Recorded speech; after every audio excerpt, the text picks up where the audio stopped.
First, let's hear from Adamson head coach. She said, Coach, not the way you wanted your season to end. Thoughts muna on the game and also the season that was for the team. On the game, well, Ateneo played really well. No? They made their shots. They missed their shots. Hirap na. I think they shot over 35% from 3. And I don't know na kami. So mababa. So, yun na. So, and then we gave them a run in the second part. So it was really hard for us to catch up. Coach, thoughts lang din on the season that was for the team. It was a hard, tough season. Kanina dun sa dati, sabi ko every time you end the season, the only thing you ask yourselves is if you gave it your all. So, kung ang sagot namin is yes. We should welcome the results. I was very honest with them. I thought we should have been mga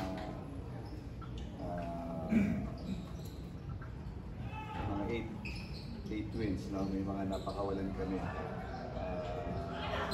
previously. Sana nakapasok.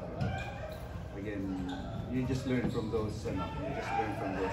Hopefully, we bring it to the next season.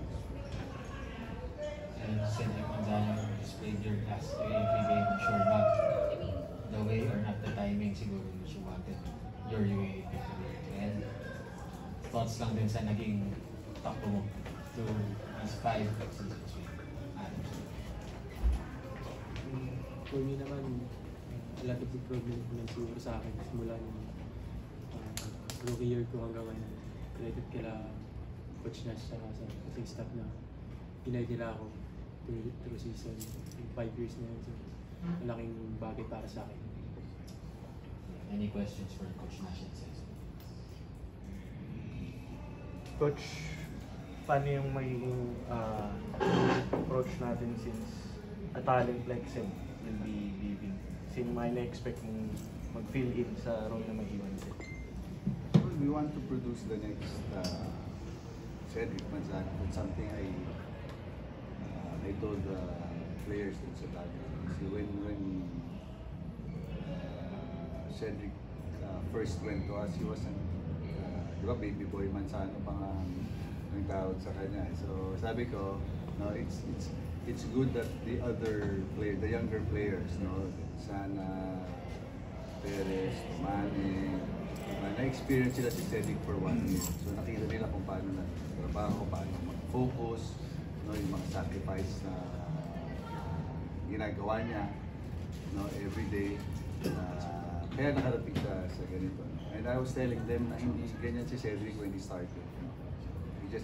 He just came to a point na sabi niya, ay teka, may mga kailangan akong baguhin. And he did that, that's why nag-grow yung game niya. So that's something that sana mangyari dun sa mga younger players namin. They're all young, no? So they'll grow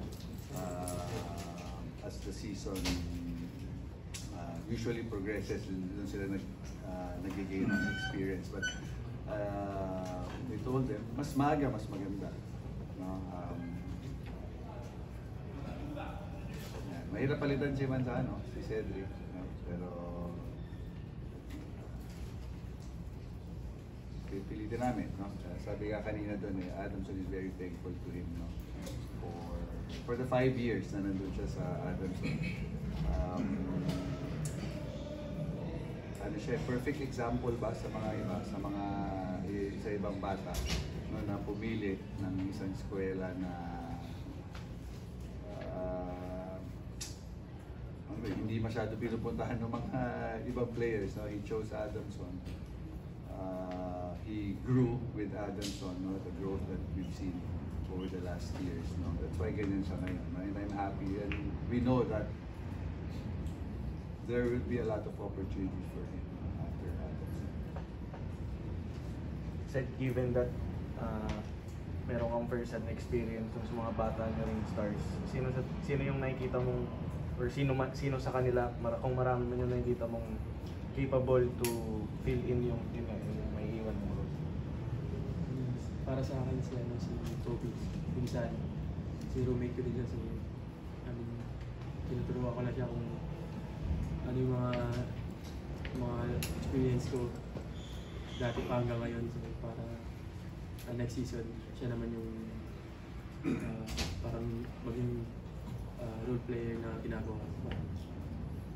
Sa stay mo sa Adamson, ano yung pinaka natutunan mo, nadadalhin mo sa next journey mo sa saxophone? Para sa akin, madami ako natutunan, lalo na kay Lacos. So, sa kanila, maging humble lang kasi hindi mo alam kung saan ka pupulutin. So, pag naging humble ka, up and down ka man, at least wala ka tinatapakan. Said 4 or 5 years mo sa Adamson, competitive yung roster, laging may contention sa playoff run. So, gaano kalaking bagay sa'yo na nakapaglaro ka sa Adamson na may underdog mentality, laging gusto laging panalo, and gaano siya kalaking boost sa'yo since sabi nga ni coach na medyo unheralded ka pagdating mo ng college, pero dito ka umusbong bilang isa sa best big men sa Europe. Para sa akin, malaking tulong yan. Kasi siyempre,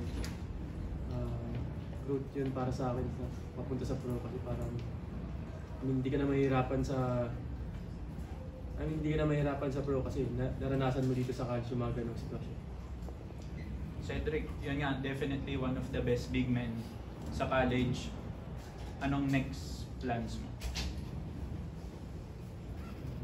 Hindi ko pa alam yung plano kasi plano ko lang magpahinga muna. Tapos bahala na. Panalay. Panalay muna daw.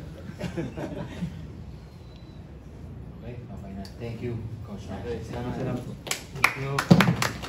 Matagal mo PBA. May isang taon. Next year.